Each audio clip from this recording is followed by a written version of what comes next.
respiro, tudo pra mim tu és, Jesus, tu és, Jesus.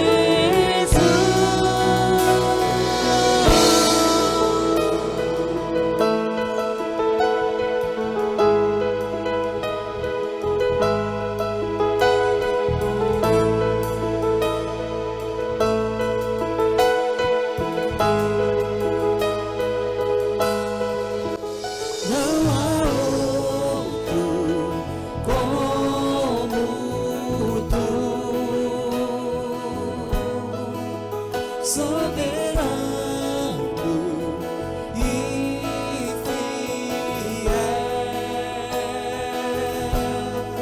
Não há outro como tu.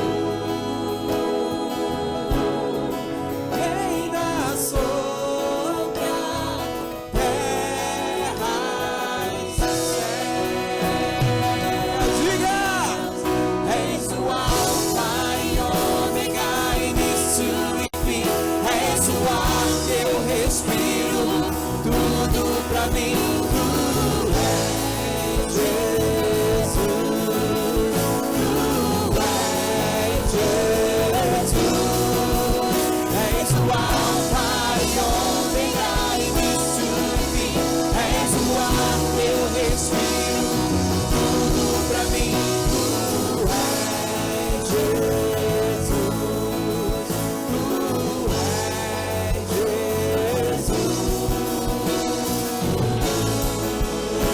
Ele é tudo. Glória a Deus.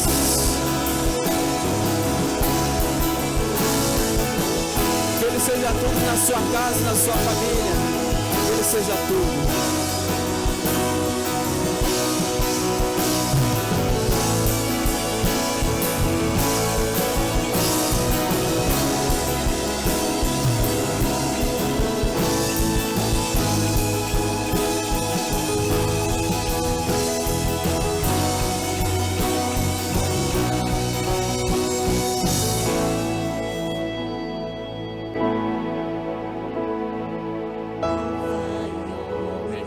Início e fim, tudo pra mim, tudo pra mim. Alfa e Ômega, início e fim, tudo pra mim, tudo pra mim.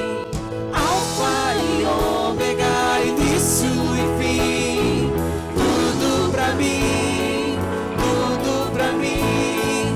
Alfa e Ômega, início e fim, tudo pra mim. Tu és o Alfa e Ômega, início e fim. És o ar que eu respiro, tudo pra mim. Tu és Jesus, tu és Jesus. És o Alfa e Ômega, início e fim.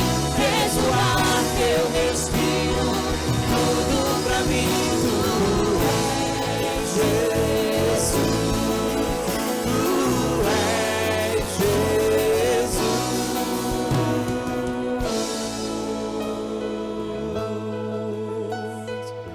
Que isso seja uma verdade para todos nós.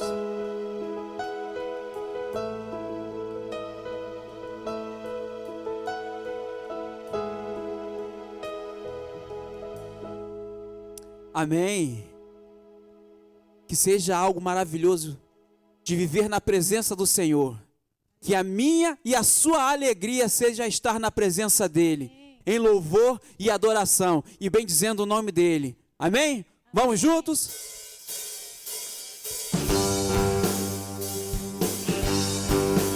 Só Ele é digno de louvor e adoração. Aleluia.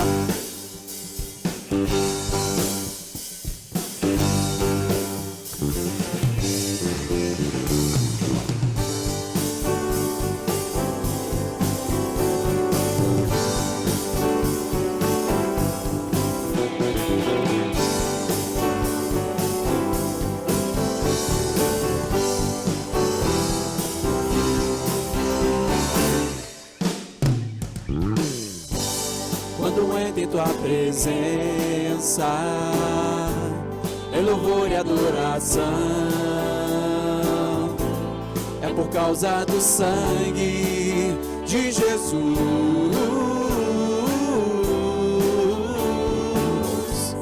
Minha vida se renova, meu semblante se transforma, o meu coração se alegra em Jesus.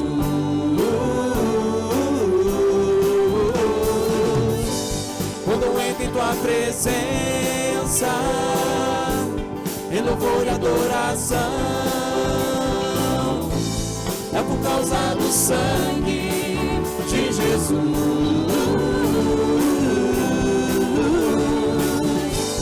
Minha vida se renova, meu semblante se transforma, o meu coração se alegra em Jesus.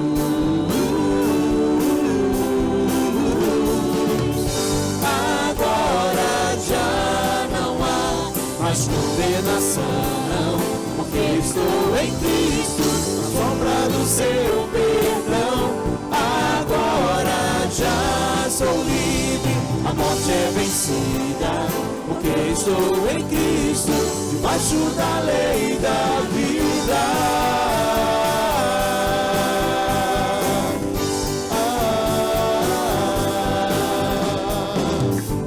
Quando entro em tua presença, em louvor e adoração, é por causa do sangue de Jesus.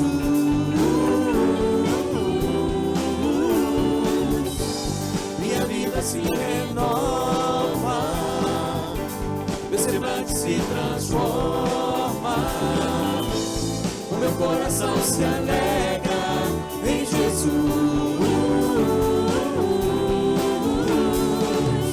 Agora já não há mais condenação, porque estou em Cristo, à sombra do seu perdão.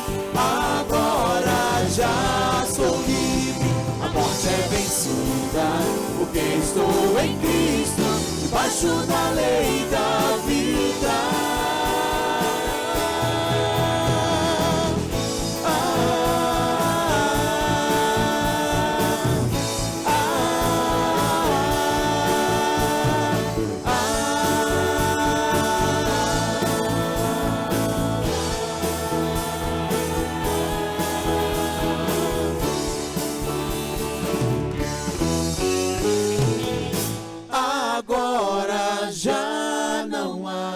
Mais condenação, porque estou em Cristo, à sombra do seu perdão.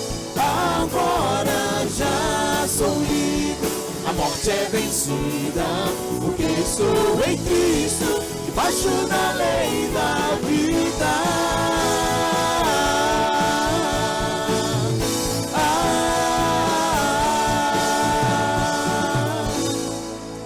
Glória a Deus. Bendito seja o nome do Senhor.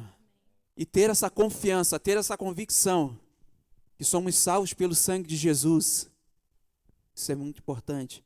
Temos esse reconhecimento, reconhecer que Ele não somente morreu, mas Ele ressuscitou. E hoje somos livres, tendo acesso ao Pai. Amém?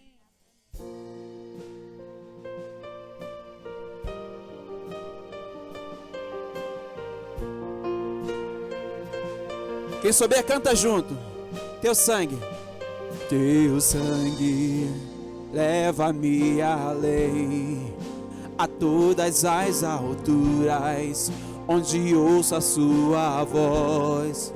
Fala de tua justiça pela minha vida. Jesus, este é o teu sangue. Canta a tua cruz. Tua cruz mostra a tua graça, fala do amor do Pai, que prepara para nós o caminho para Ele, onde posso me achegar. somente pelo sangue.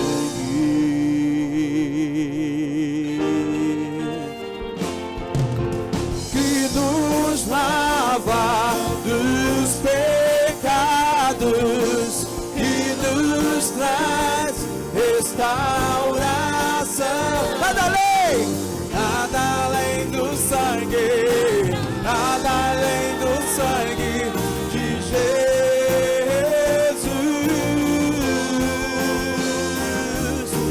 que nos faz brancos como a neve, aceitos como amigos de Deus. Nada além do sangue, nada além do sangue de Jesus.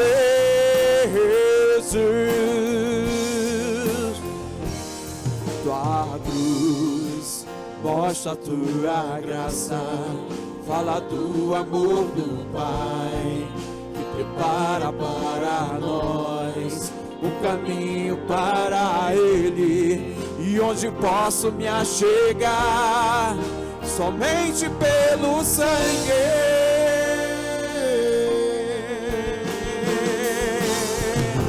que nos lava dos pecados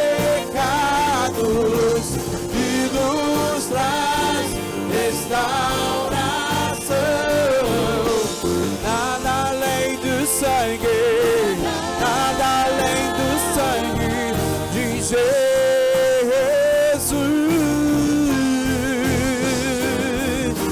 que nos faz brancos como a neve, aceitos como amigos de Deus.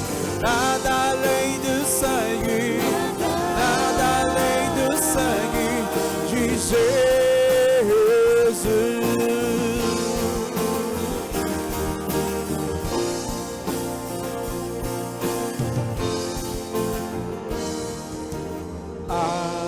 Alvo mais que a neve, alvo mais que a neve, sim, nesse sangue lavado,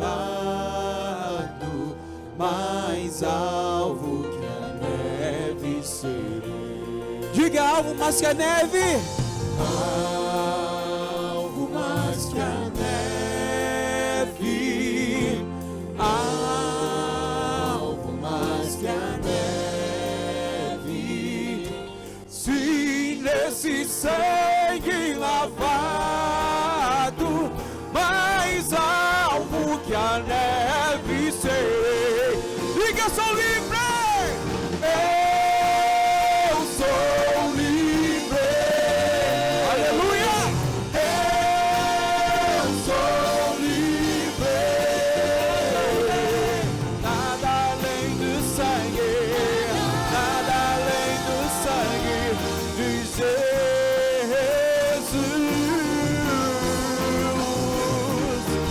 Eu sou livre, eu sou livre. Nada além do sangue, nada além do sangue de Jesus,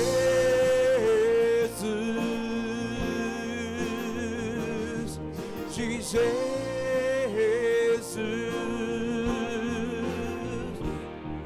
de Jesus.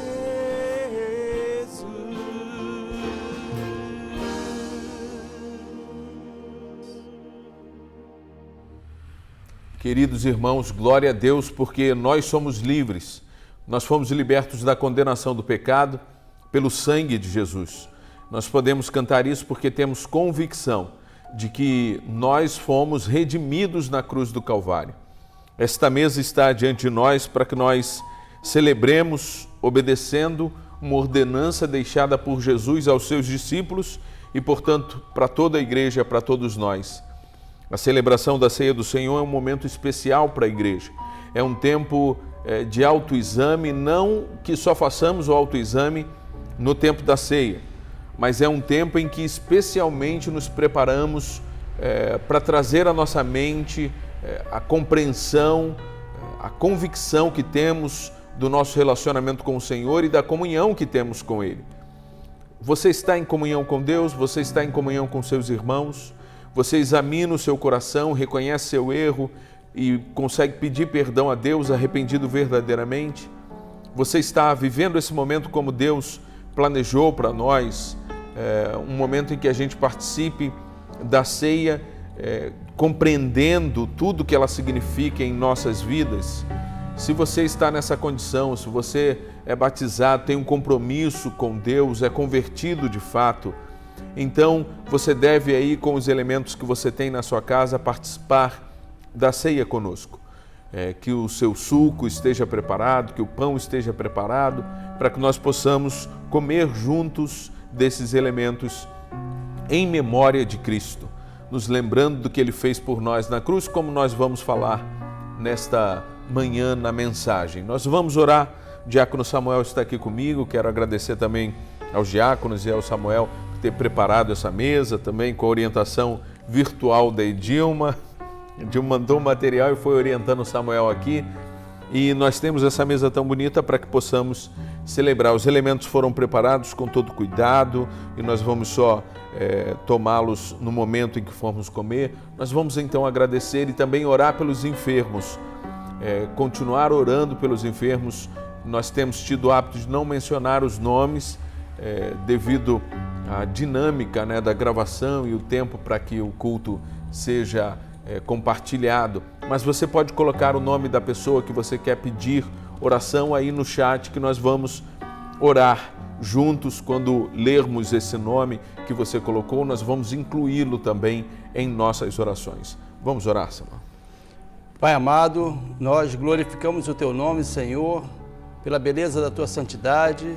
Nós louvamos a Ti, ó Deus, por estarmos nesta manhã, neste momento de ceia, ó Pai, agradecidos a Ti pela vitória garantida pelo nosso Senhor Jesus Cristo na cruz do Calvário, quando ali, ó Deus, Ele se colocou em nosso lugar, derramou o Seu sangue para nos resgatar, para nos salvar. E nós hoje, ó Deus, somos libertos pelo sangue de Jesus, agradecidos a Ti, ó Deus, por este tão grande amor demonstrado ali no Calvário. Nós rogamos a Ti, ó Deus, que nossa igreja possa estar cada vez mais colocando-se diante de Ti em momentos de reflexão, de análise, para viver uma vida, ó Deus, cada vez mais na Tua presença. Nós, neste momento também, ó Deus, queremos colocar diante de Ti os enfermos, ó Deus, mencionados a cada dia pelo nosso pastor, ó Deus, tantos que estão padecendo, tantos que estão sofrendo, tantos que estão, ó Deus, ou num leito ou em casa, ó Deus, mas carece, ó Pai, das Tuas misericórdias, que carece, ó Deus, da Tua cura. E nós clamamos a Ti, Pai, que vem estar curando a cada enfermo, ó Deus, segundo a Tua vontade, segundo o Teu querer. Ó Pai, opera maravilhas em cada um, ó Deus, para que possamos ver, ó Deus, as famílias, ó Deus, felizes, ó Pai, as famílias louvando a Ti, mas que também, independente das circunstâncias, podemos saber, ó Deus, que tudo tem o seu tempo e o Senhor está no controle de tudo, Senhor. Por isso nós precisamos tão somente depender de Ti e que a nossa vida seja, ó Deus, uma vida colocada diante do altar, não só neste momento de ceia, mas em toda a nossa vida, no nome do Senhor Jesus. Amém. Amém. Tome os elementos, queridos, para que possamos participar juntos desse tempo. O apóstolo Paulo deixou também na sua carta aos Coríntios esta orientação, esta maneira de apresentar esse momento.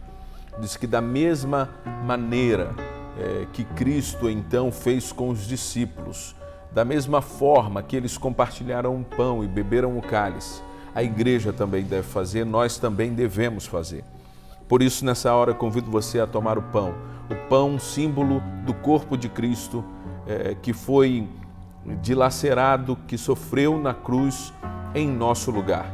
Tome o pão e, junto com a sua família, coma do pão nesta hora.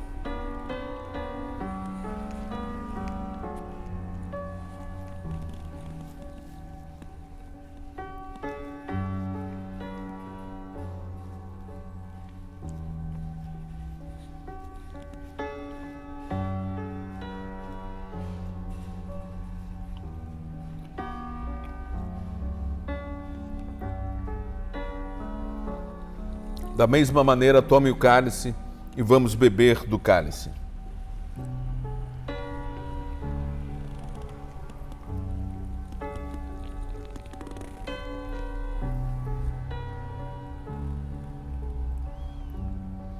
Senhor, nós te agradecemos por esse privilégio de, como teus discípulos, tua família, teus servos, teus filhos, celebrarmos a ceia do Senhor, nos lembrando do sacrifício de Jesus Cristo na cruz do Calvário. Muito obrigado, Senhor, pela presença do Samuel aqui. Muito obrigado pela vida de cada irmão, de cada família. Que o Senhor possa nos abençoar, trazendo paz e comunhão aos nossos lares, fazendo com que esta memória nos leve, Senhor, a viver uma vida que te agrade e a pregar o Evangelho em todas as oportunidades. Assim nós oramos, em nome de Jesus. Amém. Amém. Que Deus abençoe você. Que bom podermos celebrar a ceia juntos aqui, gravando em nossa igreja. Você viu que o nosso cenário está um pouco diferente. Eu sei que você tem visto que muitas igrejas têm usado fundo preto nas gravações e no templo, até mesmo pintando. É porque na gravação, para que nós possamos ter uma gravação melhor e consigamos corrigir algumas coisas, o fundo branco ele atrapalha bastante. Então, por isso a gente colocou temporariamente esse fundo preto, para ver se isso nos ajuda um pouco, e eu espero que você compreenda essa necessidade. Eu queria refletir com você, com os irmãos, com sua família, qual é o motivo de nós celebrarmos a ceia? Ou melhor, por que nós precisamos trazer à memória o sacrifício de Jesus através do pão e através do cálice, suco de uva que nós usamos, que tomamos em nossa mesa? Por que isso é necessário? Qual o significado disso? E nós precisamos então, nesta manhã, mais uma vez, cumprir a ordem que Jesus deixou para nós. Ele disse para nós fazermos essa refeição, para nós comermos o pão e bebermos o cálice em memória dele, trazendo para nossa lembrança quem ele era e o que ele fez. A ordem de fazer então aquela refeição em memória dele, comendo o pão e bebendo do cálice, era na intenção de trazer uma consciência, uma compreensão do significado e da realidade que aquela refeição representava. Por isso que, ao celebrarmos a ceia do Senhor, nós usamos os mesmos elementos. É bem verdade, não usamos o pão sem fermento e nem o vinho. Usamos um pão, ainda que fermentado, e o suco de uva, entendendo que eles são da mesma essência do que aqueles elementos. Nós não entendemos que é necessário usar, de fato, os mesmos elementos. Esses elementos, então, são simbólicos. O pão é símbolo do corpo de Cristo, o cálice do suco de uva é símbolo do sangue de Cristo, mas é símbolo desse corpo de Cristo, corpo e sangue, principalmente ou essencialmente desse corpo e desse sangue na paixão e na crucificação de Cristo. É claro que quando fazemos isso em memória, quando celebramos em memória de Jesus, nós estamos lembrando de tudo que Jesus era, de quem ele era, da sua vida, da sua morte e até da sua ressurreição. Mas, quando ele fala aquelas palavras, ele tem como um momento de foco a sua paixão, a sua crucificação. Nós pensamos mais na crucificação, mas eu queria hoje trabalhar com você e pensar com você de que é a paixão e a crucificação de Cristo que nós devemos lembrar. O texto que eu quero ler com você então é o Evangelho de Lucas, capítulo 22, versos 19 a 20. Diz assim o texto: e tomando um pão, tendo dado graças, o partiu e lhes deu, dizendo: isto é o meu corpo oferecido por vós. Fazei isto em memória de mim. Semelhantemente, depois de cear, tomou o cálice, dizendo: este é o cálice da nova aliança no meu sangue, derramado em favor de vós. Que Deus nos abençoe, nos ensine e nos conduza em sua palavra nesta manhã. Aquela refeição, então, entre Jesus e os seus discípulos é um momento de muita reverência, é um momento de muita atenção. Os discípulos estão ouvindo coisas que nunca tinham ouvido. Jesus está trazendo algo novo, uma nova revelação para os seus discípulos. Primeiro, ele afirma que o pão que ele está usando, pão conhecido deles, pão que estava à mesa na celebração da Páscoa, ele pega um daqueles pães e ele diz que aquele pão está representando o seu corpo e que o seu corpo físico seria oferecido por eles, pelos discípulos. Jesus também afirma que o cálice com o vinho, o cálice então era aquela taça que tinha o vinho, aquele vinho representava o seu sangue, que seria derramado em favor deles. Eu queria considerar com você que o corpo físico que Jesus está dizendo que seria oferecido por eles, Jesus estava falando de uma entrega voluntária desse corpo, uma entrega voluntária para a morte física. Ele afirma que ele vai oferecer o seu corpo pelos seus discípulos.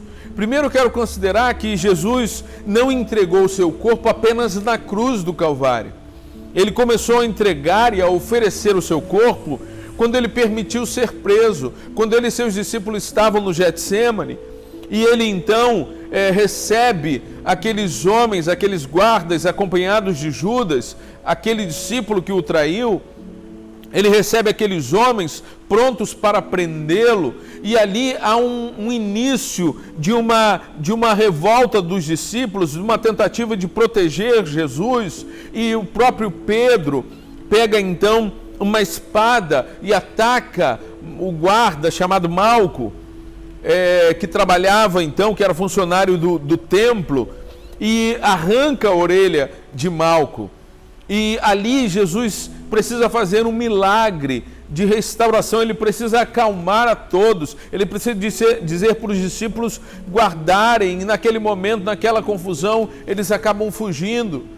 Jesus então cura Malco para que houvesse paz, porque diante daquele cenário, os discípulos seriam presos e quem sabe até mortos naquela disputa, naquela batalha, naquela guerra que poderia ter entre aqueles dois grupos.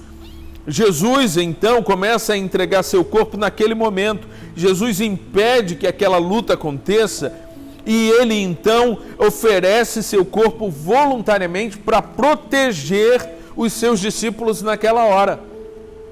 Ele então decide ter uma prisão pacífica, onde ele se entrega voluntariamente. O texto de João 17 diz, Jesus dizendo em sua oração, diante dos seus discípulos, quando eu estava com eles, guardava-os no teu nome, que me deste, e protegi-os, e nenhum deles se perdeu, exceto o filho da perdição, para que se cumprisse a Escritura.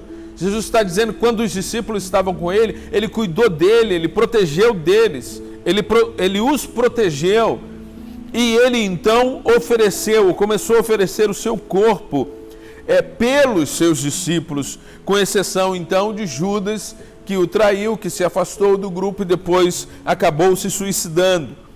Mas o sentido essencial dessa entrega, dessa oferta, é que Jesus fala de oferecer seu corpo para promover um favor muito maior do que apenas libertar os seus discípulos ou possibilitar que eles pudessem fugir naquele momento.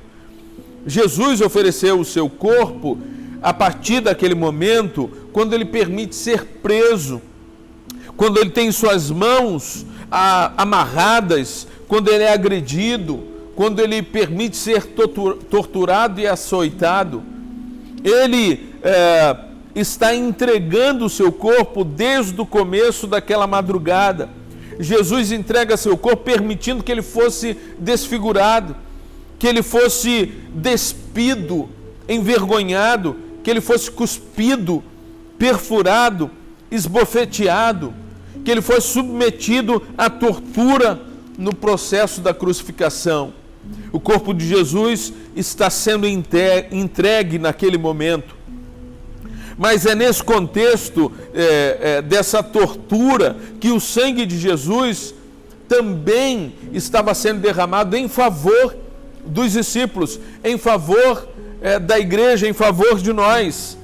Jesus não derramou seu sangue apenas na cruz do Calvário. Jesus começou a derramar seu sangue desde o primeiro corte, talvez nos lábios, talvez na sua boca, quando levou um tapa na cara, foi agredido no seu rosto durante o seu interrogatório. Ele derramou seu sangue a cada tortura, a cada ferida aberta, nos açoites que Jesus recebeu nas suas costas, a cada furo na sua cabeça, quando eles colocaram uma coroa de espinho na cabeça de Jesus. Jesus foi derramando o seu sangue pelo caminho, pela via crucis, quando ele carregava aquela pesada cruz, uma cruz de madeira rústica, uma cruz que, pesando nos seus ombros, ia abrindo as feridas que já estavam ali nos seus ombros, as chagas que já foram abertas pelos chicotes, pelos açoites. Ele vai sofrendo e derramando o seu sangue pelo caminho, durante a caminhada. O texto de João 19:1 diz: tomaram eles, pois, a Jesus, e ele próprio, carregando a sua cruz, saiu para o lugar chamado Calvário, Gólgota em hebraico.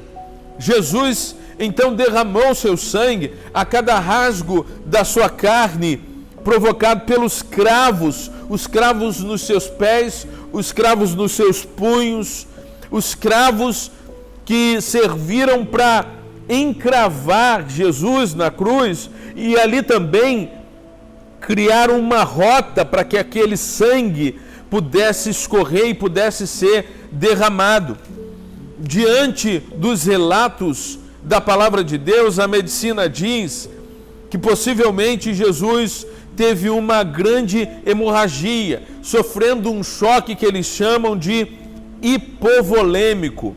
É quando há uma grande perda de sangue, uma grande perda de quantidade de sangue, de líquidos do corpo, acima de 20%, já é então considerado,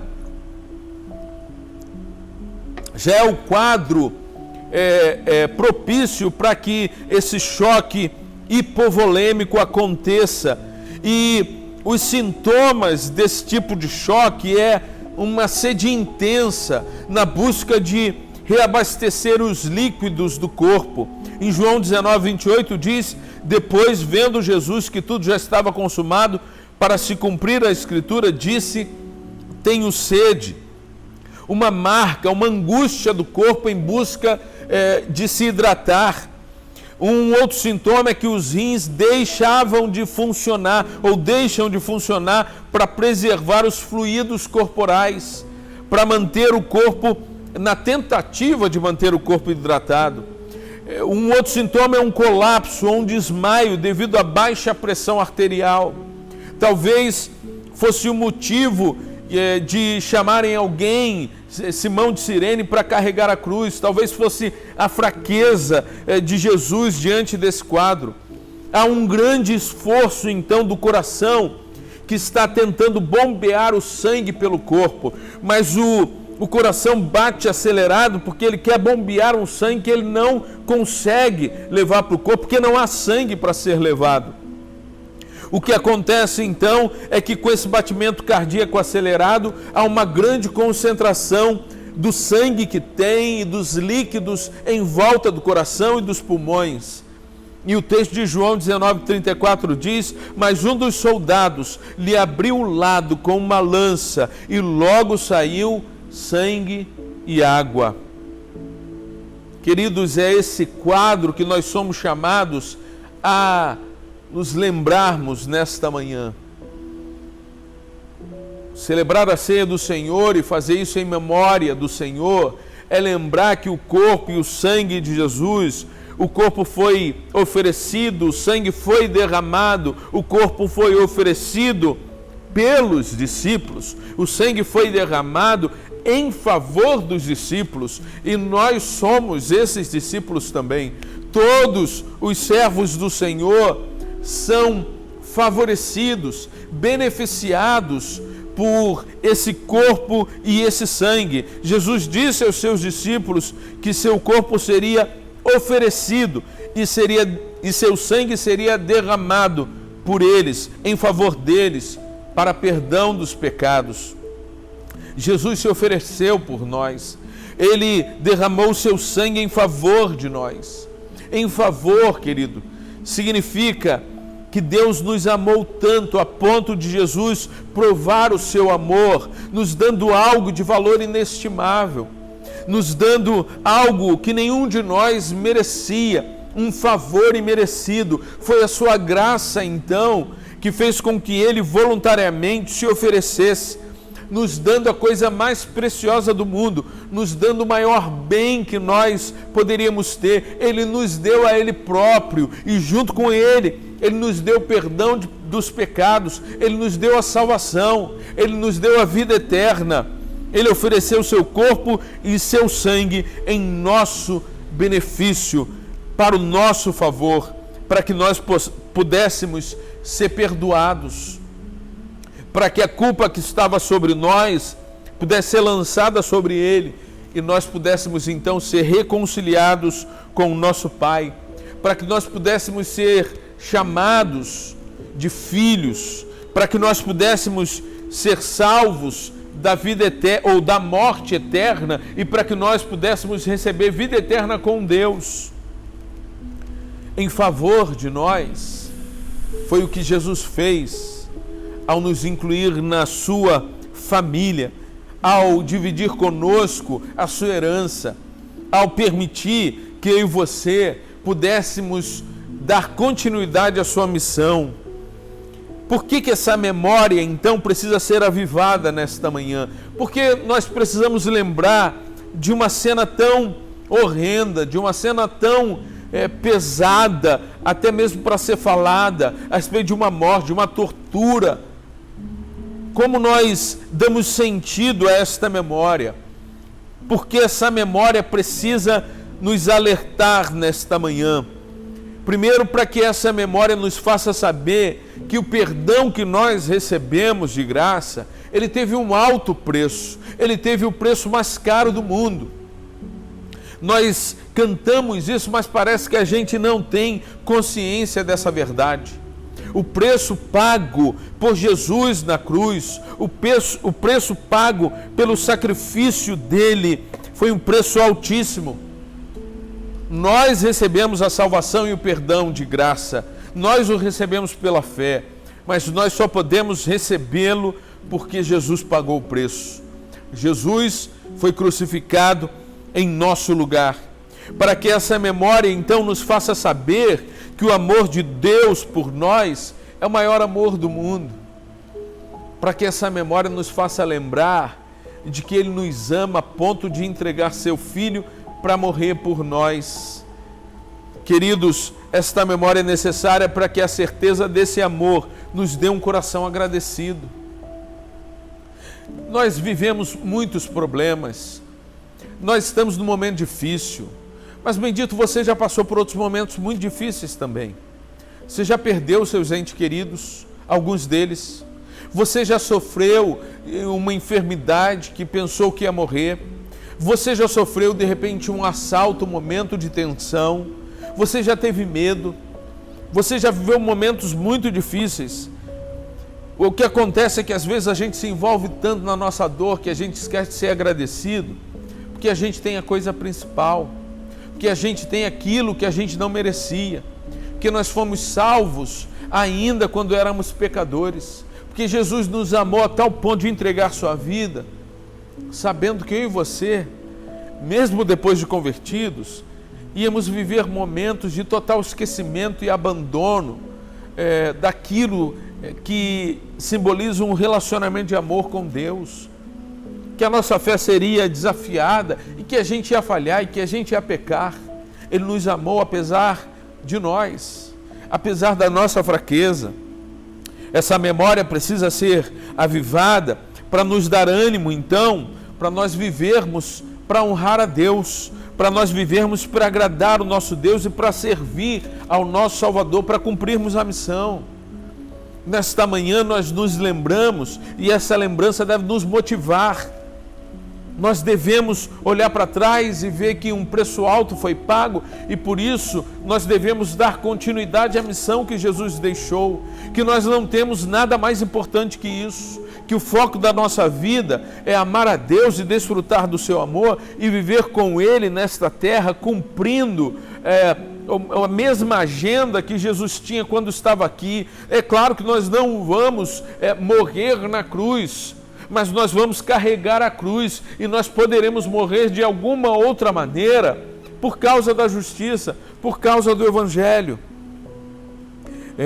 Nesta manhã a memória nos é avivada para que ao celebrar a ceia do Senhor, nós possamos renovar o nosso compromisso de buscar uma vida de paz com Deus e com o próximo.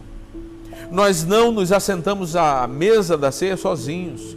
O anfitrião nos convida, Jesus nos chama, mas nos chama junto com os nossos irmãos. Nós não podemos chegar à mesa em dissensão, em divisão, em desunião, separados. Nós chegamos juntos, nós pegamos o pão do mesmo prato como símbolo de comunhão. Nós devemos viver então um tempo de afeto sincero com os nossos irmãos. Nós devemos então honrar a Deus amando o nosso irmão, honrar a Deus cuidando do nosso irmão. Nós, queridos, precisamos nesta manhã ter essa memória avivada para que nós saibamos que as dores pelas quais estamos passando, elas são muito pequenas diante de tão grande sacrifício que Jesus Cristo fez em nosso favor. Nós precisamos olhar para trás, precisamos nos lembrar que o corpo de Cristo foi entregue por nós e que seu sangue foi derramado em favor de nós para o perdão dos nossos pecados e que as nossas dores são passageiras. Há uma promessa que está sobre nós e nós estaremos com o nosso amado Senhor na eternidade. Quando chegar o dia certo, o tempo certo, Ele nos aguarda, Ele vai nos chamar pelo nome e nós estaremos com Ele para sempre. E essas dores que nós passamos, nós podemos enfrentá-las, nós podemos suportá-las, porque Ele está conosco, Ele não nos deixou sozinhos. O Espírito Santo foi colocado em nós, habita em nós, para nos fortalecer, para nos conduzir, para nos guiar, mas para nos consolar no meio de tantas dificuldades, de tantas dores, no meio de um mundo tão cruel e tão difícil. Nós somos fortalecidos, porque nós não somos daqueles que ficamos abatidos, nós não somos daqueles que retrocedemos, nós somos daqueles que avançamos, que o Espírito nos impele a seguirmos adiante, a testemunharmos e vivermos o Evangelho, para que as pessoas sejam atraídas, para que as pessoas conheçam o amor de Deus, para que as pessoas ouçam o Evangelho. Minha oração é que nesta manhã Deus abençoe você, Deus abençoe sua família. Nós vamos falar um pouco ainda sobre isso daqui a alguns cultos. Nesta noite, às 19 horas, nós vamos nos reunir novamente. Nós teremos a abertura da campanha de missões Rio, missões urbanas, as missões que são feitas em nossa cidade. Você deve se reunir conosco. O pastor Nilton Souza, o diretor-geral da nossa convenção, estará pregando e nós teremos um momento especial. Eu peço que você continue orando pela minha voz. Esse retorno a voltar a falar tem sido difícil, a voz vai se desgastando, o quadro não vai melhorando. Eu peço que você esteja orando. É uma coisa tão simples, uma coisa pequena, não tem nada a ver com as dores que nós falamos, mas é a ferramenta de proclamação que Deus me deu e eu preciso usá-la para a glória dele. Então, querido, eu espero você à noite. Quero dizer que nós ainda temos mais uma mensagem a compartilhar daquele tema de 1 Pedro 3 e talvez na semana que vem nós a compartilhemos. Fique atento ao que está acontecendo através da nossa igreja. Nós já foi falado do celeiro do amor, que você deve continuar contribuindo, que você deve continuar então doando para que haja provisão. Ainda hoje, o diácono Samuel estava falando comigo das 40 cestas que foram montadas e de tantos irmãos que já receberam na quarta-feira, receberam na quinta-feira, de tanta gente que está sendo cuidada, de tanta gente que precisa da nossa ajuda. Você deve continuar então contribuindo e se preparando também para nossa campanha. À noite falaremos qual é o nosso alvo e que você também separe recursos para investir em missões. Minha oração é que Deus abençoe você, que Deus abençoe sua família, em nome de Jesus.